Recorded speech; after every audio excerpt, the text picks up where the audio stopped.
Hello.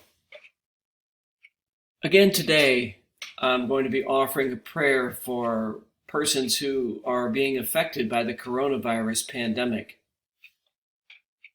Not only has the pandemic affected the health of millions of people in our country and around the world, but it's also had a devastating effect on millions of workers and business owners, both large and small businesses.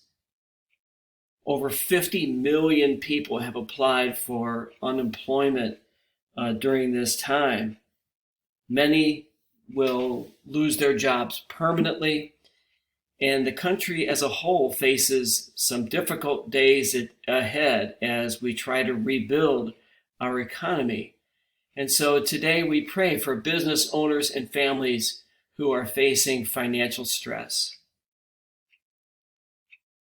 Let us pray.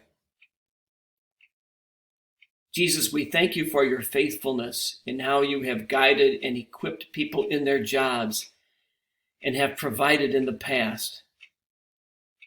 It can be scary and overwhelming not knowing how bills and obligations will be met or to not be able to provide for families.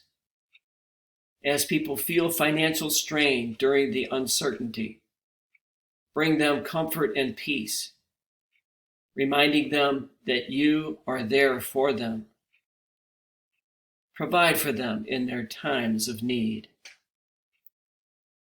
And from the Gospel of John, peace I leave with you. My peace I give you. I do not give to you as the world gives. Do not let your hearts be troubled, and do not be afraid. Amen.